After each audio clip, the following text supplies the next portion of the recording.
Hello to all you lovers out there. It's Warren and G, and we are here in front of Christopher and Shelton's home here in Snailville, Georgia. Lovely home it is. Why are we here? They are our couple of the month for the month of May here on Love Works, and we are about to get into one old conversation about what it's like to be in a relationship for 14 years. Right. Can you believe that? How do they make love work? Exactly. Let's go inside and find out.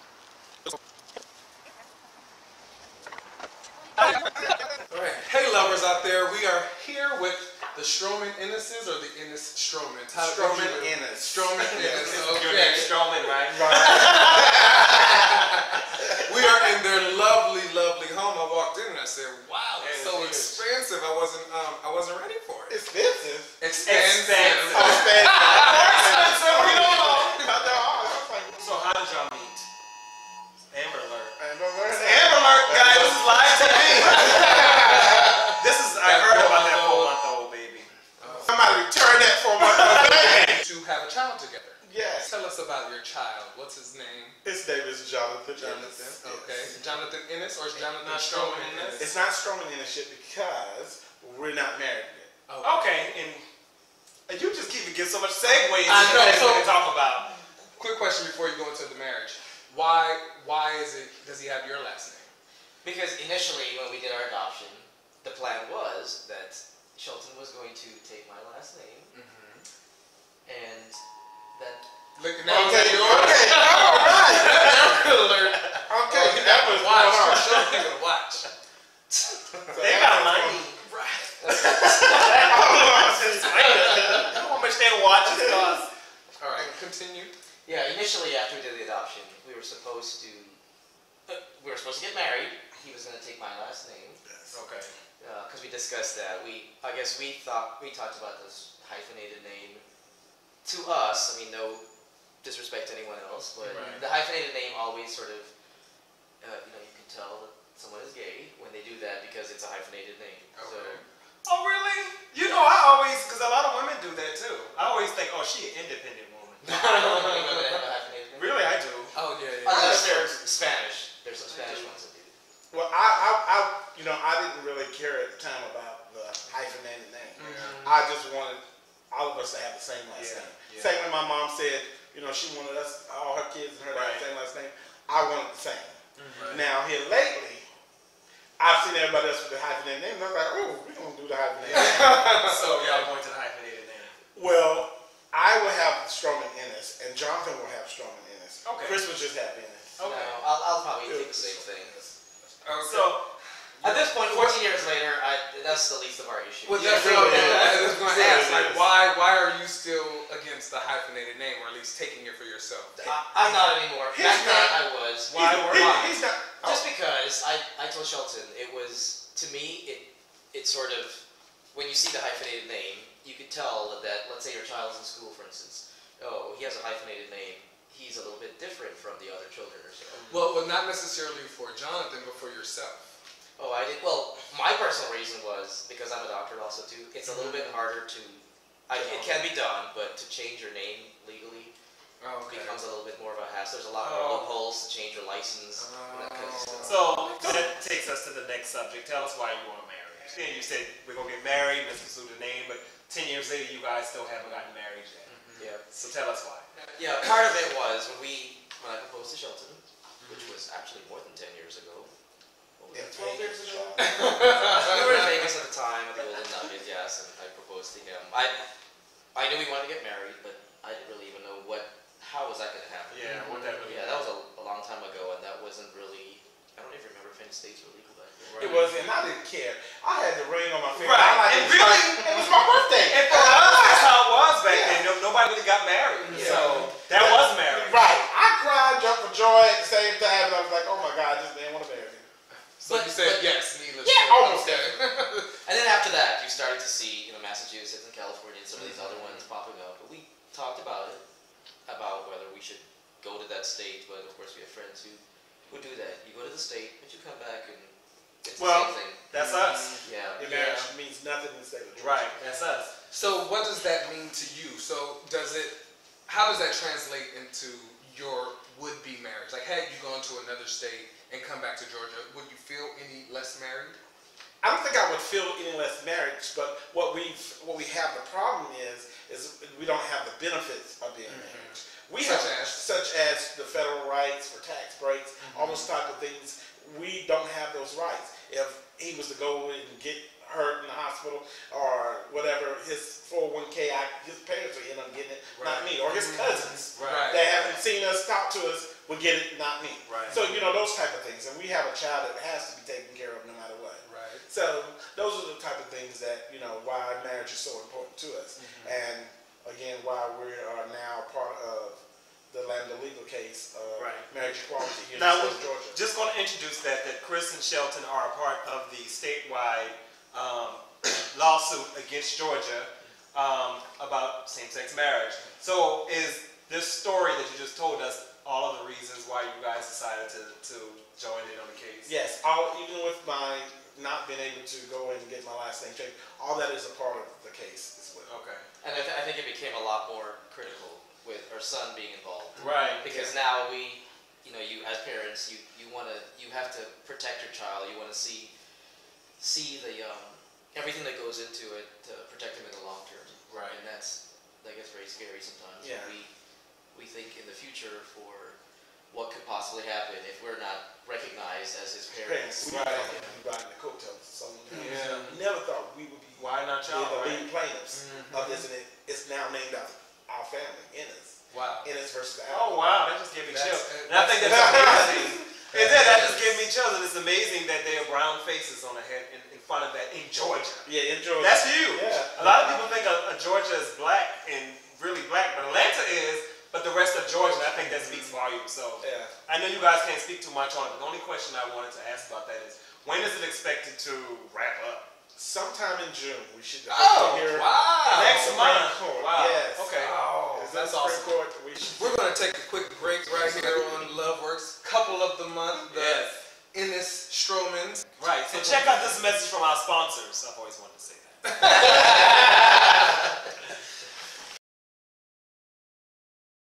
What's up to all you lovers out there? It's Juan and G.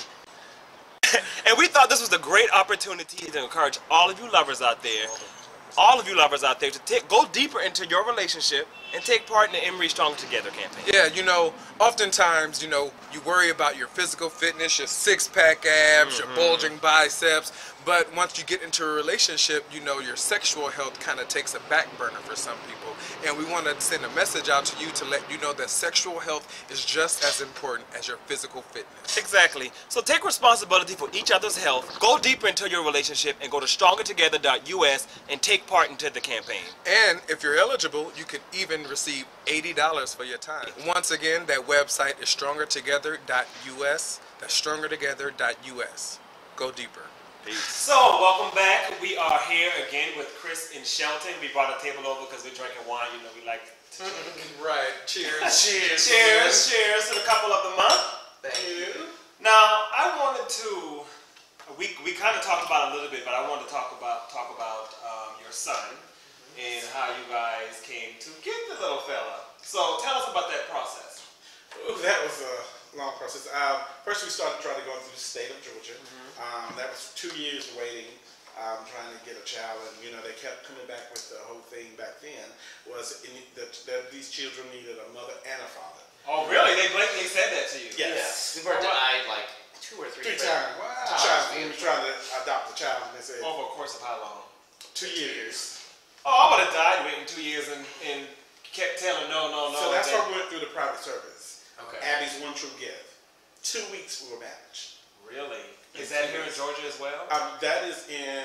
Their agency is, I don't know, Missouri or someplace like that. But... Well, explain that to me, because when I hear adoption, I just think there's just one adoption place you go to and they find you a child, but they have multiple agencies that... Yes. So the agencies, they're all private. The private agencies, at least, they work for you. Their goal is to find the child for you. So in, like, our case, they don't get paid until they find your child. Oh, so there's motivation. Yes. Okay. So the state's issue, they find the motivation is to find a home for the child. So they're working for the child. So they're trying to match a suitable home as far as they're concerned. Gotcha. That's a great point for all you lovers out there who are looking to adopt. The state is working for the child. private agencies are working for you, and so their goal is to get paid, so they're going to find your child. Now these days it is a lot better. With the state, yes. We have a lot of friends that have adopted through the state, and it was a quick process. So Okay. Now it's a lot better than 10 years ago. Is the state more or less expensive than private, or is it Less. That was a quick answer. Okay. Okay. Can you give us a ballpark figure for people who may be For private or for private? For private, roughly around somewhere in the 25,000 range. Okay. And is that all at once, or is it? No, it's spread out. Spread out. And it varies. There's a lot of different situations that can make that be plus or minus 10,000. Okay. Yeah, because if you have to have lawyers out of state versus in state, a lot of those states. So let's talk about, that's a perfect transition when you were talking about how Chris, he voices his opinion or his emotions whenever he feels some sort of way. Are you opposite? Are you more of a... I'll probably...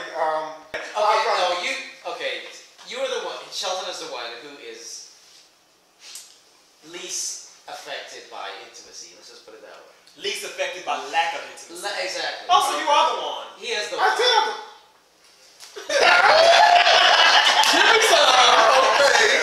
So he's the least affected, so it bothers you more often when you're not as intimate as you would like to be. Exactly. But there are ways that we have, through the years, that we've learned how to get over those hurdles. Let's talk about that. So, like for instance, this weekend, our anniversary, we just got back from 14 years. Yeah. 14 years. They just celebrated their 14-year anniversary. Sunday, right? Sunday. Oh, that's my God. huge. So we went out of town. So to plan for that, of course, there's a lot more planning involved when you have a child. Our great friends took care of Jonathan. So just finding or having those resources and those allies and stuff out there to help with that also too. So it takes a village. With the intimacy thing, right? Let's circle back.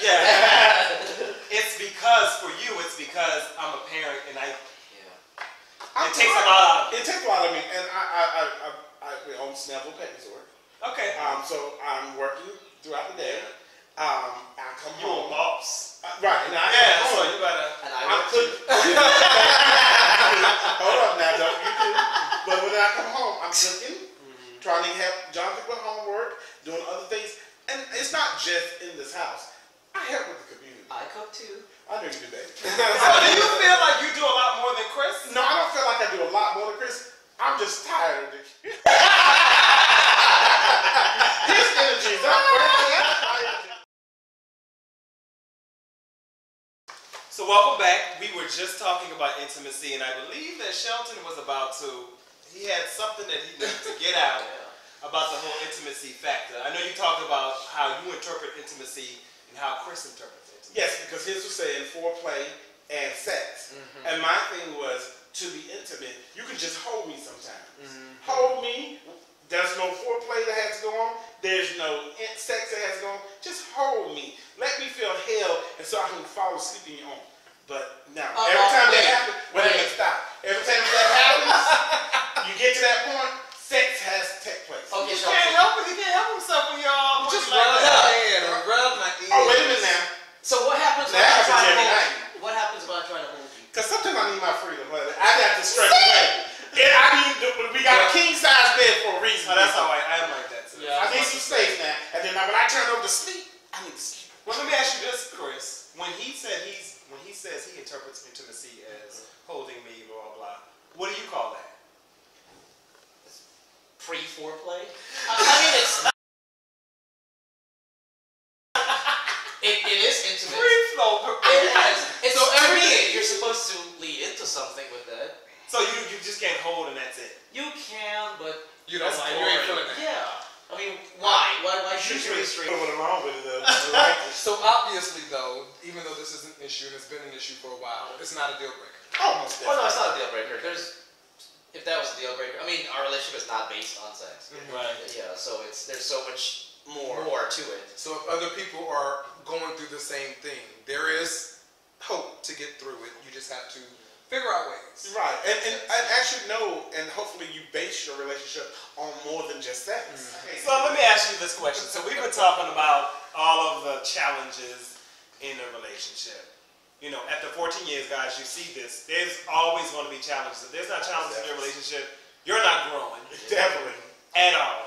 So with that being said, let me just add, but they're laughing about the challenges too after the fact. But most you definitely. always laugh when y'all ain't in the middle of it, But right? that's the good thing. If you're able to come back to the laughing part, the A laughing lot of part, them is laughing. you're not holding. Because most of the time they also pay the stuff. Yes. When you look back at it, you're like, did we really argue about Right. about that chicken nugget sauce the other Right. For me, you know, the part that's missing in me, he carries. Okay.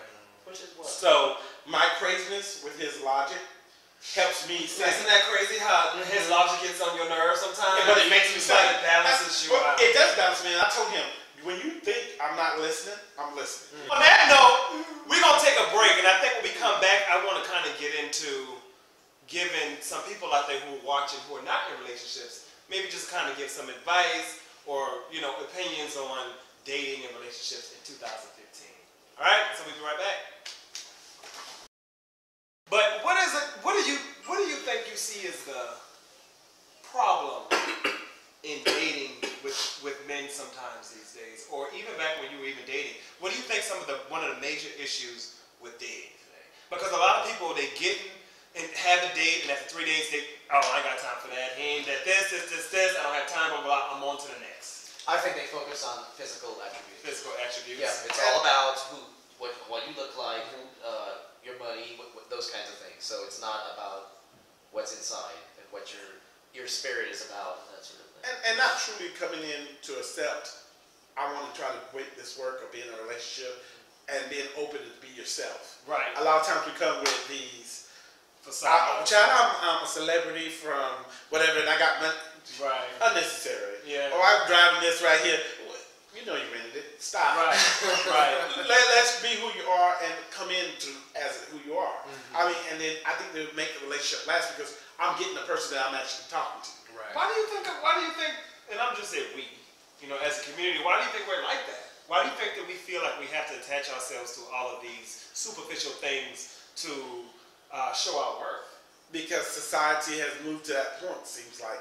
Everybody wants to be in the limelight, or they want to be the next, here I am, take a look at me, this is who I am, part of this. Instead of saying, this is truly who I am, I have this, I'm working to do this, I want to become this. Right. And please accept me as who I am. And when you get that person, that's not the person that you're actually getting. You're getting a Facebook profile. Right. and it makes sometimes maybe a wrong picture. Yeah. So I think that begs the question, do you think they even accept themselves? True. Yeah. So some of their attributes they're trying to portray, maybe trying to cover up some of their. Because when I met Shelton, for instance, I was happy to hear. I mean, we talked about stuff we're working on, where we're at with our life. That actually impresses me. Not that you're up here, you're an executive, and that's sort of where you want to be, and those kinds of things. So to me, it's impressive. He's acknowledging this is the truth. This is who I am, and you know, it makes you relatable. it does. Because we are all here trying to get someplace. Hopefully, we are. Yeah. But it makes you relatable. Like, oh, you got some issues. Oh, okay. You know, I got issues too. Any last piece of advice to even the couples out there on just how do you make love work? If you can sum that up in one sentence. Always communicate and be honest. And compromise. Yeah, there's a lot of compromise. Yeah, definitely compromise, because that's what's going to help. That honesty, communication, and compromising, so that brings on the trust. It's one bubble. It works. It really works. Well, there you have it, folks. Straight That out. was a perfect. So we want to thank you guys for inviting us into your lovely home. Maybe next time you will cook. Well, see that, you know you're saying that. It is dinner time.